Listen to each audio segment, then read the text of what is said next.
Fahamu kuwa mwanajeshi halipwi mshahara, bali anapewa malipo.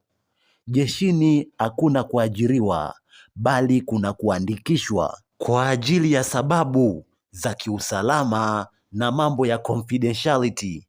Sitotaja exact amount au malipo kwa sababu ya confidentiality. Kama tunavyojua, jeshi ni miongoni mwa taasisi nyeti, lakini lengo la video hii ni kwa ajili ya kujifunza tu. Sasa twende kwenye video moja kwa moja. Sasa malipo yanakuwa yanategemeana na vitu kama cheo huyo mwanajeshi alichonacho, lakini kuna vitu kama elimu. Je, huyo mwanajeshi ameandikishwa kwa level gani ya elimu? Kama ni darasa la 7, ni form 4, ni diploma, ni degree, ni masters na kuendelea. Lakini kuna vitu kama, je, huyo mwanajeshi ana fani gani? Nikikazia hapo kwenye elimu, degree au diploma ulionayo, ulioandikishiwa jeshini, inakuwa inamata sana.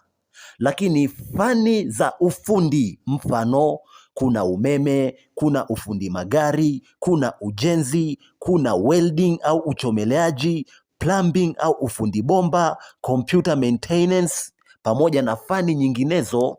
Sasa ukiwa na fani hizi za ufundi, unaweza kupewa majukumu kama kutengeneza magari ya kijeshi, lakini kuna kusimamia umeme kambini. Kuna matengenezo ya vifaa vya kijeshi, lakini kuna kusimamia ujenzi wa miundombinu ya jeshi. Sasa ukiwa na ufundi unaohitajika jeshini, unakuwa valuable kwa sababu kazi zako zinahitajika kila siku. Lakini wenye ufundi mara nyingi wanapata posho za ziada kulingana na kazi. Hivyo basi, vitu kama cheo, elimu, pamoja na ufundi ulionao ni vitu ambavyo vinamata sana kwenye malipo ya mwanajeshi. Asante sana.